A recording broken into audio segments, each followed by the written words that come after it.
Hello people, friends and family. Today is a day in celebration of my mother. To a lot of people, they know me as E.N.T. Sabas, an author, a writer, a public speaker.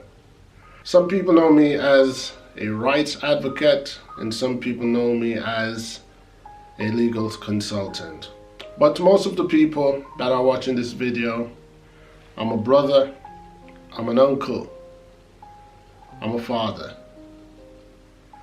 And to most people who know me personally, none of those titles matter. I'm just Miss Ruby's son. The sixth one. Yeah, believe it or not, I am number 6 of a gang of family. That's what my mom used to describe herself, a little army. My mom, even though we've had an estranged relationship for quite a few years now, my mom knows that I love her, and even my viewers and subscribers and people who have met me in life know that I love my mom. And how do they know that? It's because as an author, I think I quote my mom more than I quote anybody else. If you watch some of my videos, 9 times out of 10, my references are, my mother used to say, or my mother once says. My mother, she was a beast, a little woman, but a beast. She stood about 5'3". All of her children grown to be tall, monstrous tall over her. But even though she was that little, she was a beast because our beards and our age didn't intimidate her. When she said to sit down or to shut up, that's exactly what we did. We sit down and we shut up, and we did what she says. Because we love and we respect our mom. Whether we're in a good mood with her or in a bad mood with her, whether we're in good terms with her or bad terms with her. She made her print to be that much of a presence. She has always been a single mother, and she's played the role of being a mother and a father thoroughly, flawlessly. Sometimes a little too heavy-handed, but because she was a female, it's something that we respect, loved, and admired. My mom's personality, I would describe it as a very colorful one. My mom was born June 17, 1939. That makes her a Gemini. And of all the people in this world, I would have said nobody plays the part of a true Gemini more than my mother. What I mean by that is, you know, at funerals, people get up on podiums and they speak good, good, good, good, good. Because there's an old saying, you should never speak ill of the dead. And I will not infringe that saying, but I will put it like this. My mother was the most colorful person I ever known. She was just as good as she was just as bad. She was just as right as she was just as wrong. Stubborn, very stubborn woman. To her last breath, I would say she was stubborn because she was set in her ways, and as a children we have to respect that. She had a very pure heart, and when I say she had a very pure heart, she was not one of those person that could walk past a begging person on the street and not extend a hand. But at the same time, she could be a mean lady, and I wouldn't say a mean old lady. Throughout her life, she was that contrasting. So it balanced her as a person. And that's how I know my mom, a contrasting woman that has equal amount of sympathy as she possessed equal amount of rage when she wants to be angry. But you have to love her. She was like sunshine and rain. Her negative attributes were as much appreciated as her positive attribute. But in giving credit to my mom more than anything else, I must say, for a single mother who had 10 children, she made sure that she did her best, and she was successful at doing her best, to offer her children the best opportunity in life. And what I mean by that is, when I was born and was growing up in Jamaica, most of the memories that I could have as a child is seeing my mom struggling to feed us, struggling to make ends meet. I remember seeing her on the side of the bed many a nights or early morning, crying to herself, wondering how she's going to make ends meet. My mother was born in Linstead, St. Catherine. And doesn't matter how many times she moved to Kingston, because I was born in Kingston and a few of my other brothers were born in Kingston, she always found her way back to Linstead. And recently I was speaking to my niece, Sashan, and Sashan looked exactly like my mom, 100%. She looks so much like my mother that it almost brings tears to my eyes. But I'll get back to Sashan in a minute. I was explaining to Sashan, who now lives in the same area, that I know Linstead inside out because of my mom. My mom loved that city so much that she's lived almost everywhere in Linstead. And because of our moving around in Linstead is how I get to know Linstead so well. But our moving around was not for fun. I was explaining to my niece that my mom moved around because she was having it hard. When she couldn't afford to rent one place to another place, she had to move from one house to the next. And with all that hardship and all that suffering came education for me to understand Linstead and know what it was all about, even though I was brought up in Kingston. So my mom, life in Jamaica was struggle, 100% struggle. It was all struggle. When she was in Kingston, it was the same. On my YouTube channel, you guys will hear me talk about this area and that area and wonder, how does he know so many places in Jamaica, in Kingston? That's because my mom moved a lot and I moved a lot. And along with that struggle and that sufferation came education. But beyond it all, it was a woman that was struggling, that was trying to find stability. And my mom's eldest child migrated to the United States of America. God rest his soul, he passed away in the early 80s. But his passing paved way for an opportunity for us to migrate to the United States of America. First, my mom went to the United States of America, and she did what any desperate Jamaican woman would have done. She ran off. She was only there on a visa, but she took off. This was her break and she's going to seize it. And she took off. And she did what she had to do until she became legit in the United States of America.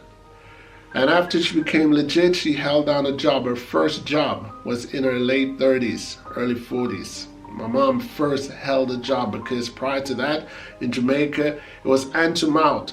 Anybody knew my mom in Jamaica knew her as the woman who made baby clothes. She did the whole crochet thing, and she sold to the stores in Jamaica, and she would earn a little money. When those didn't sell, she had to find other ways to meet. So by the time my mom got to the United States of America, and she got her job at Burns Security in Philadelphia, my mom held that job down so long until she became one of the top bosses.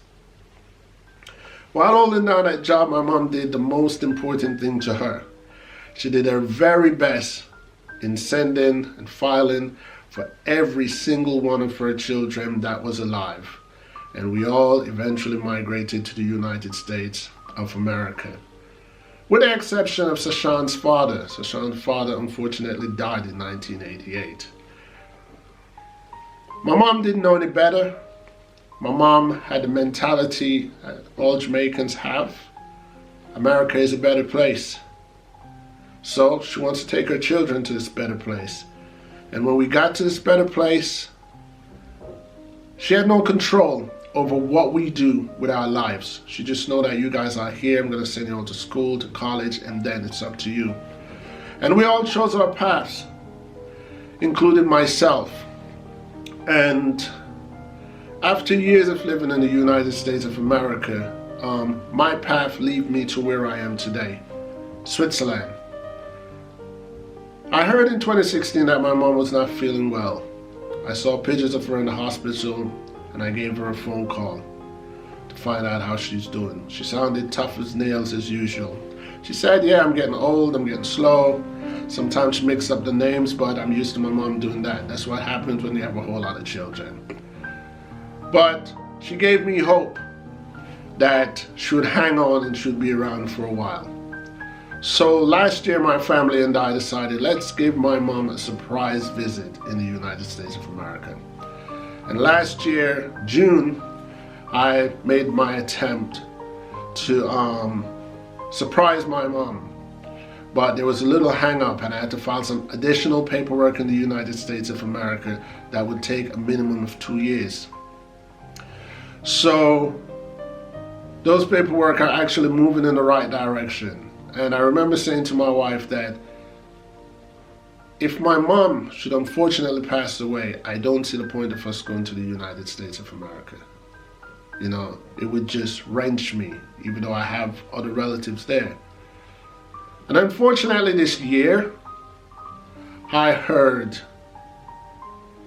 that my mom passed. My mom passed away on July 31st, 2020. And it was crazy because it's my mother. But keep in mind that we had an estranged relationship. And even though I quote her and quote her and quote her, in my sense, I thought the estranged relationship would cushion the blow if something terrible should happen to any of my relatives in the US. Doesn't mean I wouldn't feel anything, but I just thought it would cushion it. And when I got the news that my mom passed, I realized that the estrangement, the long distance, did not make a difference. Why? Because my mom continued to live within me. My mom never left, and I never left. And my quoting and requoting of my mother only, I would say, enrich her existence in my heart and in this world. It's someone that I mention to my sons all the time. My mother says this, my mother says that. You have to do things this way, you have to do things that way, because that's the way my mom raised me and that's the way she would want it. And I would not change tradition of my mother for anyone. And my sons grow up and they hear me saying these things because of this little lady. My mother, who I can only hold solace in the face of my niece. I say to Sashan, you look so much like my mom.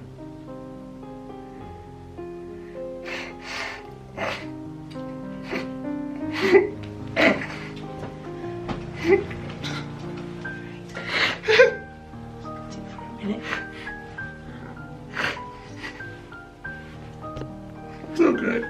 Yeah.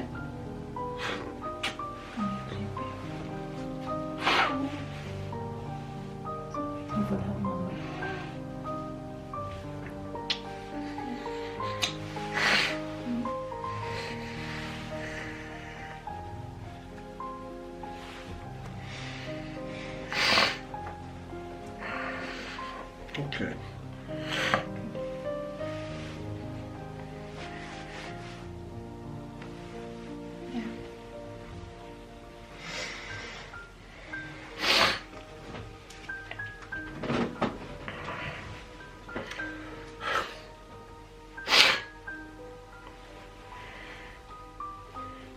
Sashan, she looks so much like my mom. It's crazy. But you know what? I say to Sashan, it's easy to love you because you look so much like my mom. And for the years I missed out with my mom, you're an opportunity for me to express in depth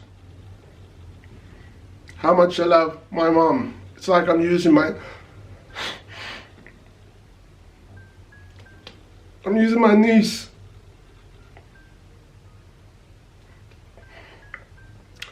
I'm using my niece to make up for lost time with my mom because I love her so much.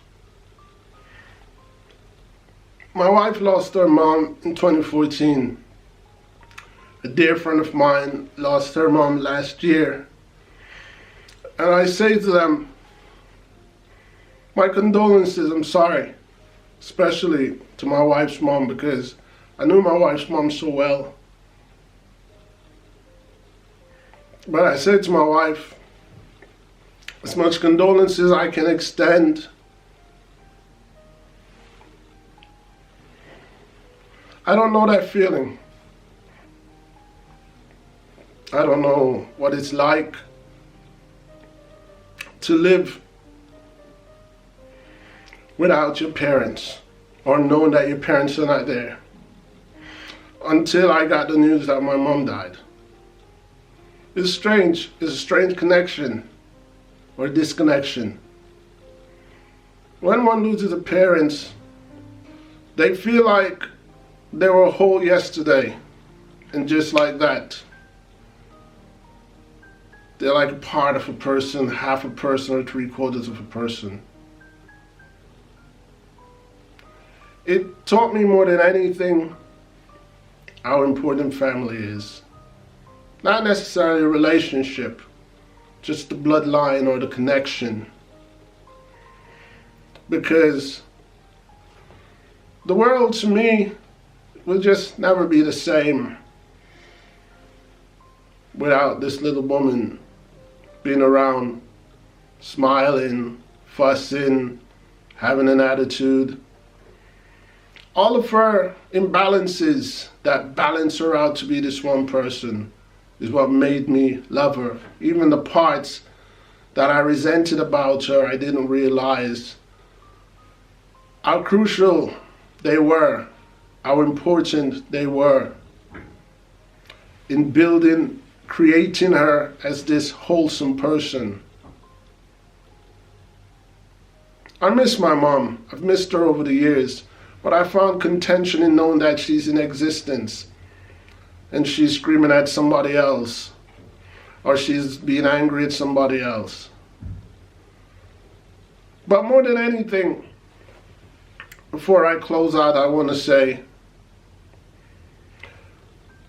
when my mom moved to the United States of America and I finally moved to the United States of America, if I wasn't happy for anything else, I was happy to see that she was no longer struggling. Finding food was no longer a problem. And she lived in Southwest Philadelphia since she moved to Philadelphia, on the same block, same street, for almost 40 years. I was so proud that my mom finally found stability. And money was no longer a problem, food was no longer a problem, Medicare was no longer a problem. But more than anything else, that I'm proud of my mom is something I said to my wife when she lost her mom. My wife is the sixth and last of the children of her parents. And I look at my wife and I said, hey, Mom had a great life. At least she didn't have to bury any of you. My mom had to bury 2 of her children. And what I said to my wife, my mom found stability, she found food, she found money, and she found a permanent home. And thank God, she never had to bury one more of her children. And even though my mom never said it to me, she don't have to say it. None of my siblings even have to tell me that she said it. I've made my mom proud by turning out to be the man that I am today. Why? Because I know the kind of man that she wanted me to be. And I strive to be who I am today just to show my mother how much I love her. I am her gift. She gave life to me as a gift, and I gave her the man that I am today as a gift. So, it's hard to say it's my final goodbye. I will never say goodbye, because in the absence of our physical relationship, I've always loved my mom, and I enjoyed it like that. I enjoyed that there was no goodbyes, or there was no see you later. There's just okay, and we hung up. And that's how I want to do it. I don't want to say any goodbyes, because as much as I'm a big boy now and I understand that my mom has passed on, I still want to say, I love you, Mom. That's what I always say. I love you, Mom. And she always replied, I love you too. And I want to leave it like that. So, thank you guys for the moment. Thank you guys for listening out. And may my mother, the little short, powerful, monstrous beast, Ruby, live in peace forever.